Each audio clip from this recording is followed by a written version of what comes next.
Bonjour à tous. Cette capsule a pour objectif de vous présenter comment utiliser le fichier Excel qui va vous permettre de calculer facilement l'ACI. Donc, pour télécharger la dernière version du fichier Excel, vous avez qu'à indiquer dans votre navigateur l'adresse ci-dessous ou vous rendre directement sur le site web du SECO. C'est disponible dans la section Documents. Je vais commencer par vous faire une présentation globale de l'outil. Je vous invite d'abord à utiliser la version d'ordinateur de bureau de Excel là, parce que la version sur mobile parfois n'est pas optimisée pour ce genre d'outil.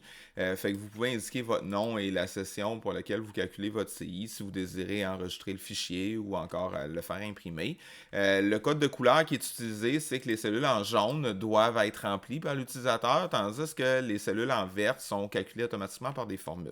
On va voir dans les exemples concrets après comment déterminer chacun de ces valeurs-là. Mais supposons que j'ai quelqu'un qui a 15 heures de cours, qui n'est pas en soins infirmiers. Là, la deuxième ligne s'applique pour soins infirmiers seulement. Le nombre de préparations, c'est combien de cours différents j'ai besoin de préparer. On va le voir aussi avec les exemples. Supposons que la personne a 10 heures de préparation et elle a des classes avec 25 élèves, 20, 22 élèves pour 5 heures par semaine chacun. Et vous voyez que la CI a été automatiquement calculée à 40,40. Il y a quelques petites subtilités. Par exemple, si c'est un cours de 2 heures par semaine en éducation physique, qui a une pondération de 2 heures par semaine, j'ai besoin de mettre un X ici pour demander au calculateur de compter le NES, qui est le nombre d'étudiants semaine, à 0,8 par étudiant plutôt que 1 par étudiant. Donc, quand je vais cliquer sur Enter, vous voyez que mes 25 étudiants, ben, finalement, ne valent que 20 en termes de NES. Tandis que si je l'enlève, ben, les 25 étudiants valent réellement 25. Pourquoi ça ne le fait pas automatiquement quand c'est 2 heures? Parce que si, mettons, c'est un cours qui est partagé entre plusieurs enseignants, les NES vont compter, même si un enseignant enseigne seulement 2 heures sur les 5 heures, vu que la pondération officielle du cours, c'est un cours de 5 heures, ben, il y aurait les NES au complet. Euh, Vous avez aussi les PES, les périodes étudiants semaine, qui sont calculées automatiquement. Les premiers 415 sont calculés à 0,04 de valeur, tandis que les autres sont à 0,07. Fait que vous voyez que là, dans ce cas-ci, les PES, en passant, c'est périodes étudiants semaine. Fait que vous voyez qu'il y en a seulement à 0,004, tandis que si je rajoute beaucoup d'élèves et beaucoup d'heures, ben là, à un moment donné, on va atteindre les 415 premiers qui vont se calculer à 0,04 comme dans le fichier ici. Il va y avoir une CI supplémentaire pour les PES qui sont supérieurs à 415, là, les 70 PES supplémentaires. Donc, tout ça est calculé automatiquement. Un peu plus bas, vous avez les stages à supervision indirecte. Donc, vous pouvez tout simplement indiquer le nombre de stagiaires, la CI que chaque stagiaire va donner et vous voyez que ça va venir s'additionner à la CI d'enseignement. Là, on est rendu à une très grosse CI. Là. Je vais enlever mon dernier groupe qui n'était pas nécessaire.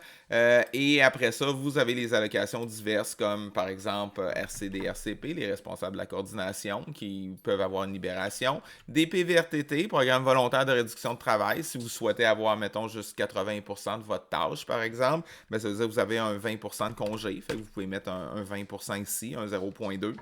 Euh, les projets pédagogiques. Certains enseignants et enseignantes ont des libérations pour projets pédagogiques, des congés de toutes sortes qui peuvent arriver et autres libérations.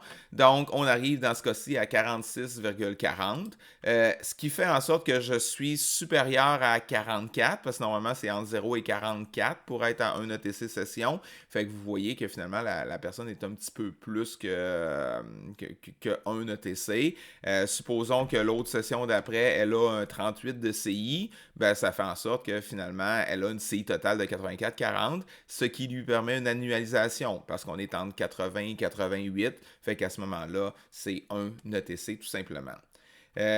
Si j'enlève ça et que je recule un petit peu pour faire une tâche qui est un petit peu plus petite, là, okay, mettons une CI de 30, ben vous voyez que le calculateur a calculé que l'ETC session de la personne se trouve à être 36 sur 40, donc à 0,9. Et annuellement, ben là, ça ne s'appliquerait pas parce que finalement, cette personne-là aurait juste un contrat pour une session. À moins qu'elle réussisse à se rattraper dans l'autre session, par exemple avec une CI de 46, ben là, vous voyez que finalement, on obtient un ETC.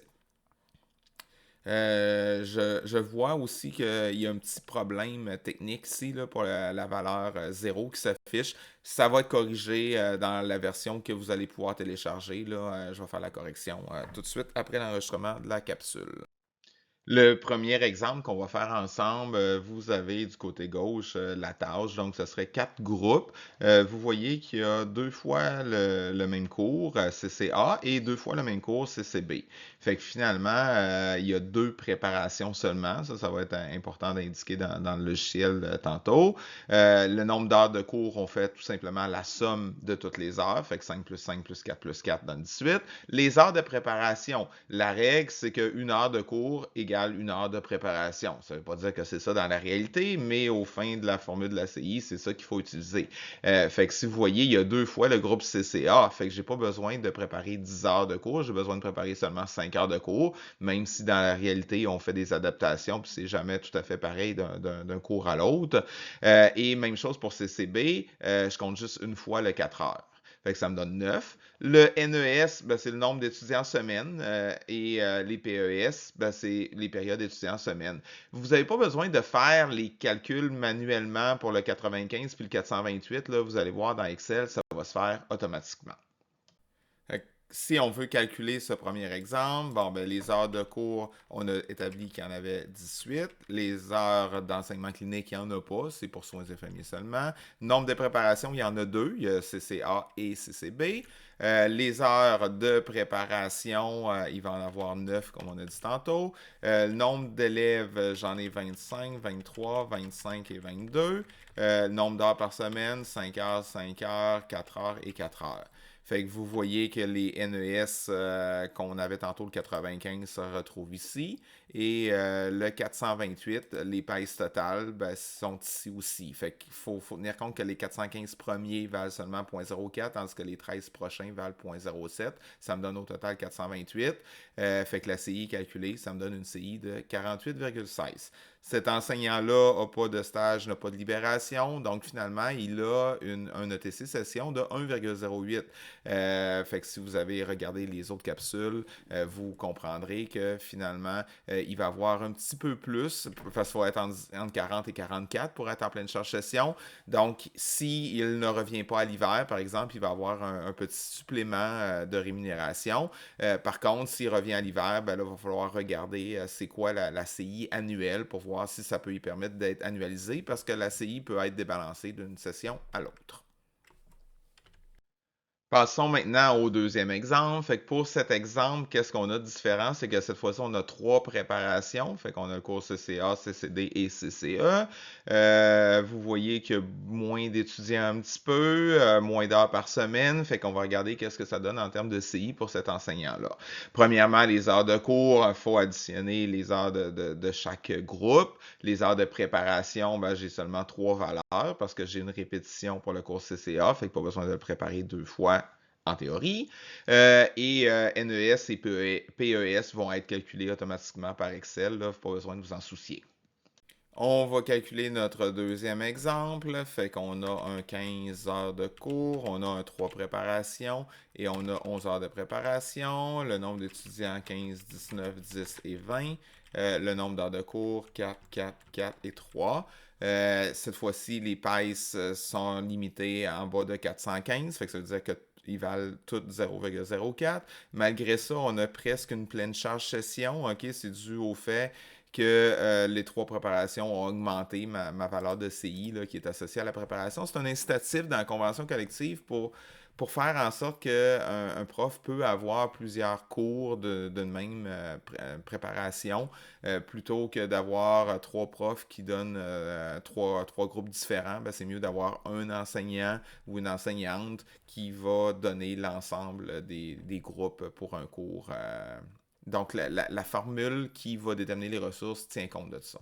Fait qu'on se rend compte qu'on est à 39,54, fait que presque un ETC session. Il s'agit que l'autre prof ait, mettons, 42 de CI à l'autre session pour que finalement, il soit annualisé, vu que sa CI va être en haut de 80.